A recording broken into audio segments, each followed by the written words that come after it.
3 weeks before Christmas, I was standing in a hospice hallway in my scrubs when my phone buzzed. A text from my sister. "You're not welcome at Christmas. It's only for parents now." My family had voted on me the way a town votes on a zoning variance, and nobody thought I deserved a phone call first. I read it twice, slid the phone in my pocket, and finished my shift, because that's what nurses do. Then I drove home, sat at my kitchen table, and smiled in a way that would have scared my sister if she'd seen it. I didn't beg. I didn't argue. I opened my laptop and booked a balcony suite on a cruise to the Caribbean, sailing straight through Christmas Day. But the cruise isn't the story. What my family did when the photos went up, and what I found out they've been planning behind my back for weeks. That's the part I still can't tell without my hams going still. Welcome back to Calm Karma Chronicles, where women finally tell the stories they carried in silence. Before we get into it, tell me one thing. Where are you watching from tonight? Drop your city or your country in the comments. I actually read them. And if you're one of the ones who shows up for every single story and quietly disappears without hitting like or subscribe, I see you too. That one tap is what tells me to keep bringing you more of these, so go ahead and do it now. Because this one gets messy. I've been a hospice nurse in Ashford, Wisconsin for 12 years. When somebody's mother is dying at 2 a.m., I'm the one they call. I'm good at it. Not because I'm soft, because I'm steady. Dying people don't need you to cry with them. They need you to stay in the room. That November, I was spending 3 afternoons a week with a patient named Eleanor Voss, 83. Retired math teacher. No husband, no kids, and a tongue like a paring knife. First week, she looked me over and said, "You've got caretaker posture. Shoulders like a coat hanger everybody uses." I liked her instantly. One afternoon, she asked who took care of me at Christmas. I laughed, fluffed her pillow, and changed the subject, which, for the record, is what caretakers do instead of answering. She let it go that day. She wouldn't always. Weeks later, in that same room, Eleanor would say the one sentence that saved my life. "We're not there yet. First, you need to meet my family, because you can't understand what they took for me until you see everything I'd already been handing them." My mother, Diane, is 65, widowed 5 years, and the backbone of the women's circle at Grace Community Church. My brother, Mark, is 43, an insurance engineer, married to Erica, who runs the school PTA like a small navy. Their kids are Mia, 11, and Jake, 8. My sister, Jenna, is 33, lives 40 minutes off, has 3 kids, Sophie, 7, Owen, 5, and little Lily, 3, who calls me Aunt M. Then there's the lake house. My dad built it himself on Whitcomb Island on Lake Michigan, back when we were kids. Every Christmas of my life happened in that house. I put up the tree. I baked the ham. I bought the stocking gifts marked from Santa so Jenna could sleep in. When Mom's knees gave out, I drove her there with the good tablecloth on my lap like a flag. This year's family Christmas card was a photo of all 5 grandkids on that porch. No adults, just the kids, the lake, and the words "the Hart family." I remember holding that card and noticing something small and cold. I wasn't in the picture, and neither was anyone who couldn't reproduce. That's the thing about a family like mine. The eviction doesn't start with a text. It starts with a Christmas card everyone calls adorable. Here's the part I don't usually tell. I got married at 27 to a good man named Ryan. From 29 to 31, we went through 3 rounds of IVF. 3 years in a row, sitting in a clinic parking lot listening to a nurse. Someone with my own job, my own steady voice, tell me it hadn't worked. The marriage didn't survive the 3rd round. Nobody cheated, we just ran out of language. What survived was a savings account I'd opened during the 1st round, labeled Someday. By the time the divorce was final, it held $8,700, and I couldn't touch it and couldn't close it. It just sat there, a nursery with the lights off. So I became the family's fixer. Every school pickup Jenna couldn't make. Every form Mom needed a nurse's eyes on. Every birthday, every airport run, every holiday hosted and cooked and cleaned. If I couldn't give the family children, I'd pay my dues some other way. Nobody said that out loud. They didn't have to. I'd written the contract myself and signed it alone.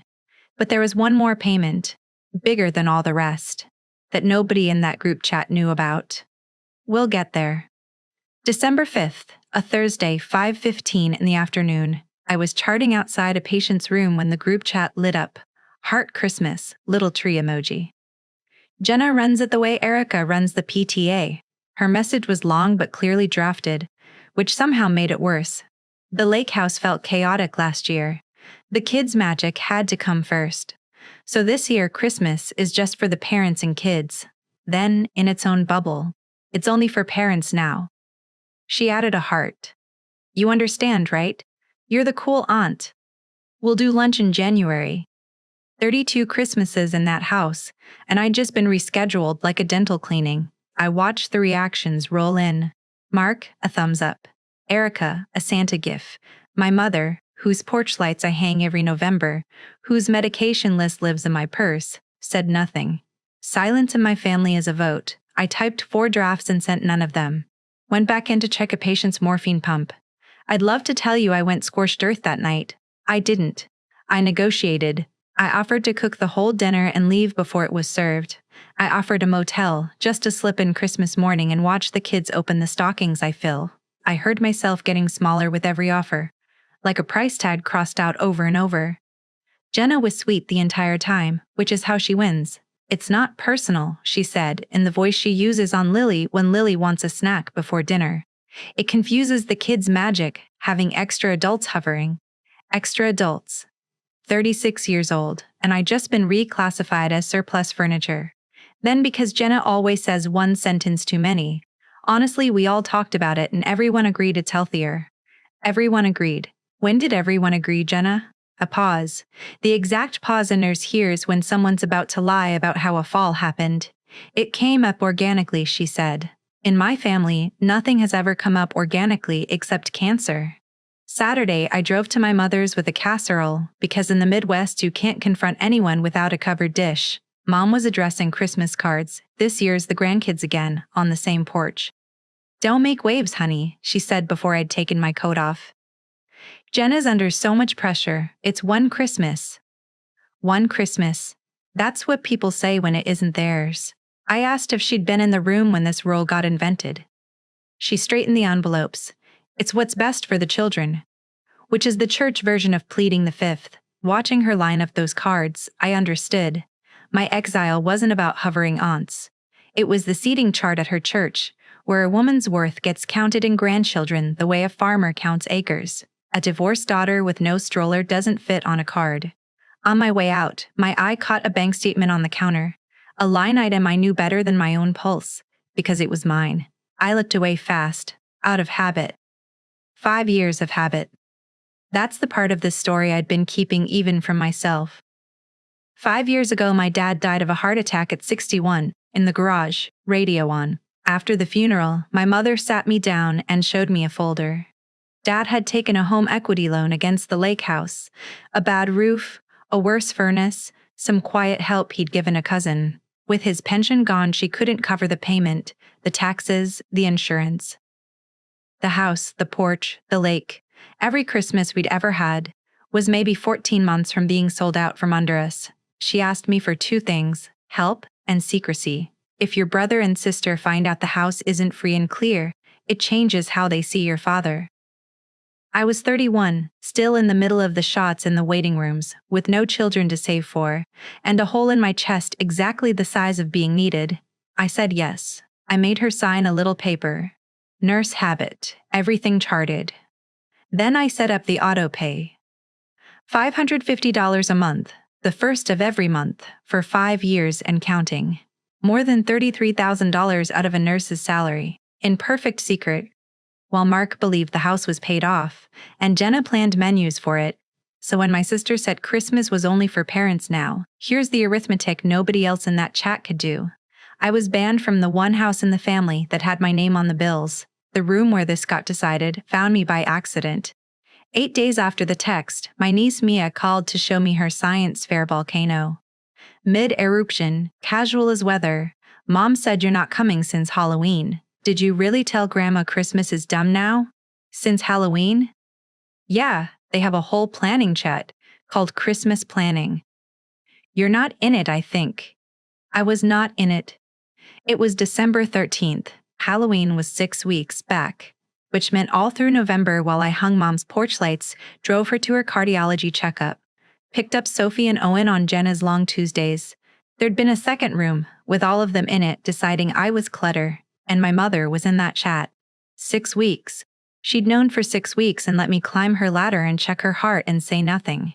Her silence wasn't cowardice. It was policy.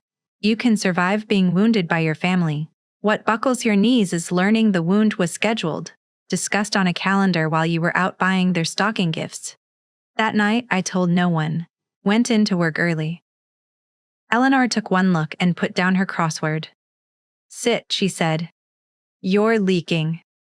So I told a patient the truth about my own life. She listened, hands folded, missing nothing. Then she told me hers. 45 years teaching other people's kids. Half their college textbooks paid for. Hosted Thanksgiving for 25 years, good silver and all. Then her hip went, and she couldn't host, couldn't drive, couldn't be useful. Count the visitors, Emily, she said, nodding at her own door. I'd met exactly one great-niece once who stayed 20 minutes and took a photo for a fundraiser. She turned her teacup a quarter turn, like delivering a theorem. I spent my whole life buying my seat at their table. Turns out I was only ever renting. Her voice went gentle for the first time. Don't wait until this bed to learn arithmetic, girl. You're the best math I've seen in years, and you're doing it for people who round you down. I drove home at midnight with something enormous moving under my ribs. That afternoon, a travel ad had followed me around the internet, a woman my age alone at a ship's rail. Gold water. No opinion anywhere in the frame. At my kitchen table, I clicked the rest of the way in. 7 nights Eastern Caribbean, sailing from Fort Lauderdale, December 22nd. San Juan, St. Thomas, St. Martin. 1 balcony suite left, a holiday cancellation. King bed, a bathtub I hadn't owned in 8 years. Total just under $4,600. I logged into the account labeled Someday. $8,700, sitting in the dark for 4 years, waiting for a child who is never coming. Someday, it turns out, has a date if you're brave enough to pick one. I picked December 22nd. I paid in full. Then, I renamed the account. It's called Now. Have you ever been told, politely, sweetly with a heart emoji, that you didn't count? Tell me in the comments where you were standing when you found out. And while you're at it, drop the city you're watching from too. I like knowing how far these stories travel. If you've been sitting here watching and still haven't hit subscribe, this is a good place to do it. Because what my family did when they found out where I was spending Christmas, I still don't entirely have words for it. I was there. I kept the announcement small on purpose. 2 lines, 5 days before I flew. Confirmed. I'll be away for the holidays. Enjoy the lake house. Jenna replied in under a minute. Away where? Erica tried the concerned angle. Is everything okay? This seems sudden. Sudden. They'd had a planning chat about my absence since Halloween. I disagreed with it faster than scheduled. Mark sent nothing, which is Mark. Then my mother called. She didn't ask where I was going, or if I was hurt. People will ask where you are, honey. What am I supposed to tell them? There it was, the whole engine of my family, idling in one sentence. Not her daughter, alone in December. The optics of her daughter alone in December. Tell them the truth, Mom. Tell them I wasn't invited. Silence. That's not fair, Emily. Nobody said you weren't. She stopped. Because we both knew the next word was welcome. And neither of us could survive her saying it. I told her I loved her. I meant it. Then I hung up and finished packing. That evening, packing, I got stuck at my dresser. Keys I've had for 20 years. Car, apartment, my mother's spare, the hospice fob, and one more. Older, worn smooth at the shoulder. Brass. Cut by my father's own hand the summer I turned 16. A crooked letter H scratched into the head. He pressed it into my palm on that porch, closing my fingers over it. So, you can always let yourself in, he said. Not knock, let yourself in. 20 years, that key had ridden next to my car key through every version of my life. I tried to take it off the ring. Couldn't do it. Felt like unhooking a rib. So I did something that made no sense. I dropped the whole ring, brass key and all, into my carry-on, where it would spend a week, 2,000 miles from the only lock it fits. I told myself it was habit. Some part of me knew it wasn't. That key had a job to do yet. I just didn't know the job wasn't opening anything. December 22nd, Fort Lauderdale, 81 degrees. The ship was 14 decks of lit-up nonsense, and a chandelier the size of my car. My suite had a balcony wide enough for 2 loungers. When I slid the door open, the ocean was just there, minding its own business, all the way to the curve of the earth. Champagne on ice, a card, welcome aboard. We're glad you're here. Glad you're here. Glad you're here. I sat down on the lounger for a minute with that one. Christmas Eve was hard. I won't pretend otherwise. Garlands, a choir in the atrium, families in matching pajamas. I stood at the rail with a glass of wine I wasn't drinking, and for about 90 seconds the whole thing wobbled. Then a voice beside me. First holiday alone. You've got the face. The fear. Anesthesiologist from Charlotte, divorced 18 months, at the solo table by choice. My ex kept the in-laws, she said, deadpan. Best settlement I ever negotiated. I laughed the undignified kind of laugh. We closed down the late seating with 2 widows from Iowa and a retired ferry captain who'd cruised solo every Christmas for 8 years and called it his annual custody of himself. Nobody at that table asked why I wasn't with my family. They asked what I was reading. At midnight, full signal on my balcony, I checked my phone out of pure habit. Nothing. Not for my mother, my brother, my sister. Not one message. That silence, meant to punish me, is what made the next morning so easy. Christmas morning, the sea was rudely blue. I wore the white dress. Priya took my phone at the rail. Stand there. You're going to want to remember being this free. The photos she took are still my favorites of my entire life. I sat with my thumb over the post button a long moment. It wasn't revenge. If it were revenge, I'd have written something with a scalpel in it, and I had drafts like that. Deleted everyone. What I finally typed was, Merry Christmas from someone who finally spent it exactly where she was wanted. No names, no story, no tags. I posted it to my regular, unremarkable page, where half my town lives, and went to breakfast. By the time we docked in San Juan the next morning, there were 38 messages waiting. The warm flood came first. Coworkers, a cousin I hadn't heard from in 2 years.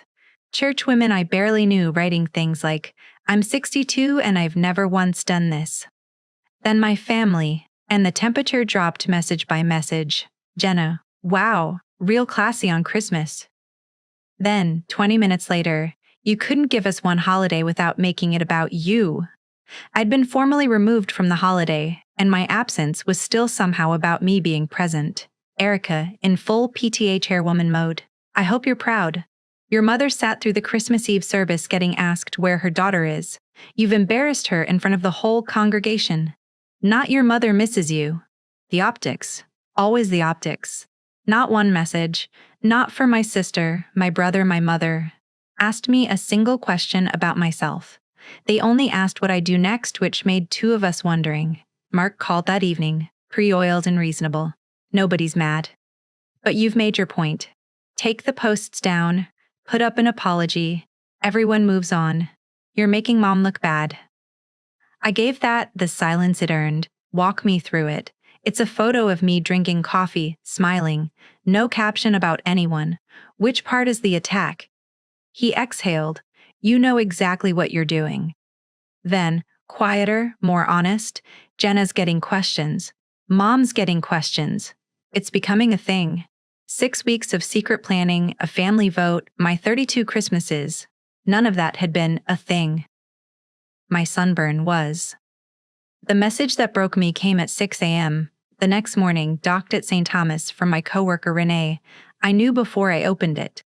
Eleanor had died Christmas night in her sleep. No pain. She'd left an envelope with my name on it. Inside, a get well card with daisies all over it, because she thought sympathy cards were morbid, in wobbly school teacher cursive. Take a seat at your own table, kid. I sat with that a long time, and the key ring in my bag suddenly made sense. I hadn't brought it to let myself back in. Some part of me had been deciding whether to give it back. Meanwhile, my photo had grown legs. A church acquaintance shared it into a Facebook group called Alone at Sea. 38,000 members. By St. Martin. Hundreds of comments. Women writing, "Spent last Christmas crying in my car, booking something for next year. My family does immediate family only now too." Nobody tells you the table you set your whole life can be taken away in one text. I'd thought this was a private family malfunction. It was a pattern, common enough that strangers recognized it on sight. That night Jenna called, actually crying, the other kind. You don't get it. You post one photo and the world claps for you. Being their mom is the only thing I have, when you get to be everything else. I felt the near miss of really seeing my sister for the first time in years. Then she pulled the door shut again. So take the posts down, please, you've made your point. I gave my family the answer I'd never once, in 36 years, said plainly, no.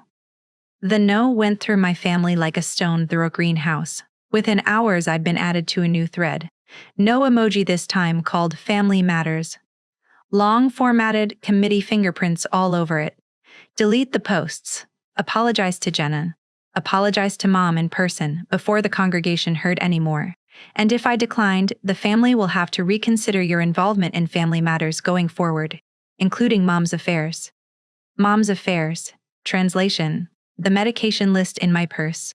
The cardiology appointments. The pill box I fill every Sunday night. The affairs I was the only one managing. They were threatening to fire me from the job none of them had ever once offered to take.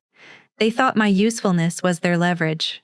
They had no idea what I'd been carrying, or what it would mean the day I set it down. Underneath the committee prose, one line typed by my mother's own hand. Please, Emily, just come home. I sat up late with two things on the table in front of me. My phone open to the auto-pay $550 loaded like it had stood loaded 60 times before. And the brass key, catching the deck lights. I thought about Eleanor's arithmetic. Buying versus renting.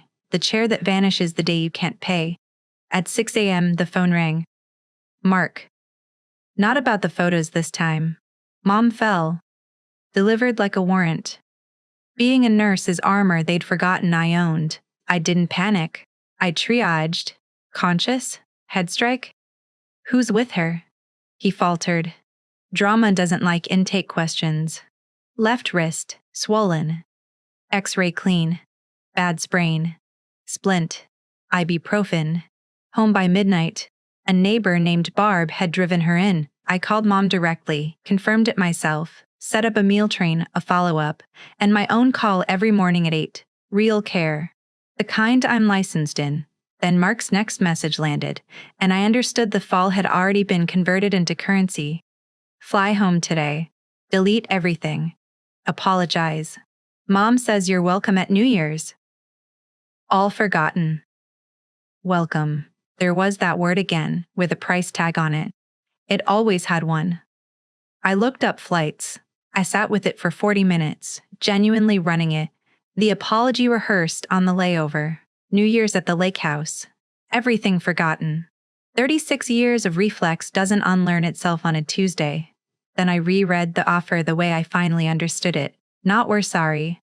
Not we miss you. All of it forgotten. Meaning the photos gone. The questions hushed, and me back in my chair, on the condition that none of it had happened. They weren't offering to welcome me back. They were offering to erase the 1 month of my life I'd been fully visible. I found Priya at the coffee bar and told her the whole thing. She skipped the sympathy and went straight to the exam. If she were your patient's family, some other nurse, some other boat, what would you call that message? Leverage. And what do you tell families who use leverage on the people taking care of them? I heard my own voice answer with a sentence I've said gently in 100 kitchens. Love doesn't invoice. I'd been on the wrong side of my own best line for 5 years. Back in my suite, I did 3 things. Calmly, in order. First, I answered Mark. No speech. Told him Mom was safe and fed, that Barb and I had it handled. That I'd call her every morning at 8 like always, because I was done performing care, but never done providing it. The photos stay up. There's nothing in them but me, happy. If that's a scandal, the scandal isn't mine. Then, to the group, Jenna said Christmas is only for parents now. Okay, then I'm only for me now. The first of the month arrangement ends today. She knows what that means. Second, I called my bank. Autopay canceled, effective immediately, loan, taxes, insurance, all 3 lines. 60 payments, 5 years, $33,000, gone in 9 minutes from a deck chair in the Caribbean. Third, slowly, ship stationery, real pen. A letter to my mother. Private. No audience. The whole truth of the last 5 years. I told her I didn't want $1 back and wasn't telling the congregation a word. I set the only terms that had ever needed setting. I will always show up for you as your daughter. I am done showing up as your staff. I folded it, and on top I set the brass key. My father cut that key so I could always let myself in. I was finally doing it, just not to the house. Here's what it cost, because the cheering crowd never sees this part: the moment that autopay died. The lake house started dying with it. Nobody else could carry $550 a month. Mark wouldn't. Jenna couldn't. The porch my father built with his own hands. The dock where I learned to skip stones. Eventually sold to strangers. In saving myself, I was signing away the last place on earth that still had him in the walls. Both things were true at once. That's the whole trick of it. I turned my phone off, all the way off, and sat down at the solo table between Priya and the ferry captain, and for the first time, and longer than I can tell you, I ate every bite of dessert. The last 2 days of that cruise were the quietest of my life. When I powered back on, the family thread had burned through outrage, disbelief. And once Mom had to explain to her own children what I'd been paying and why. A strange, sputtering silence. Mark called once more, voice stripped of its committee finish. Why didn't you ever tell us? He sounded 15. Because she asked me not to, I said, and because I thought paying quietly was what love looked like. We were both wrong, and it's not your fault. It's not all hers either. Jenna sent one long message at 2 a.m., defensive, wounded, and buried in the middle.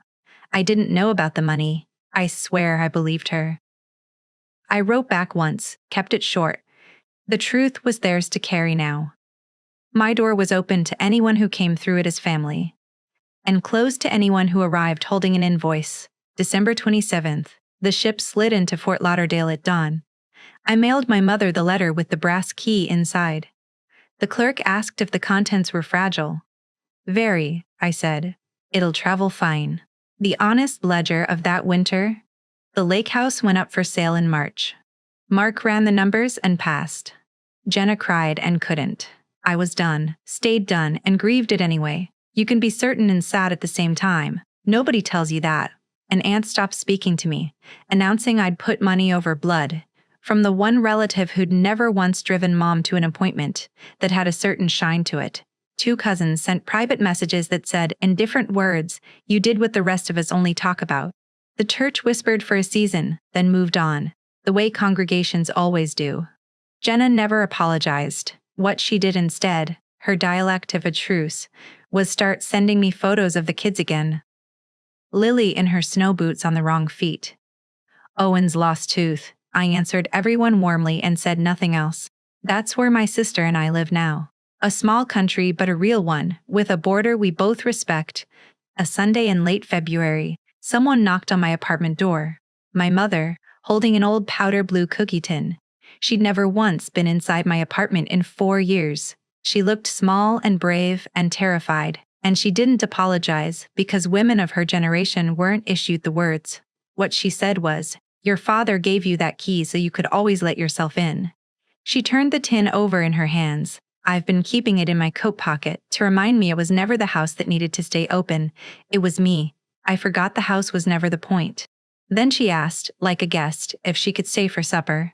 We ate scrambled eggs and cookies from the tin at my 2-chair table, and she told me a story I'd never heard about my father getting the porch beams wrong the first time. We laughed. Neither of us mentioned Christmas at all.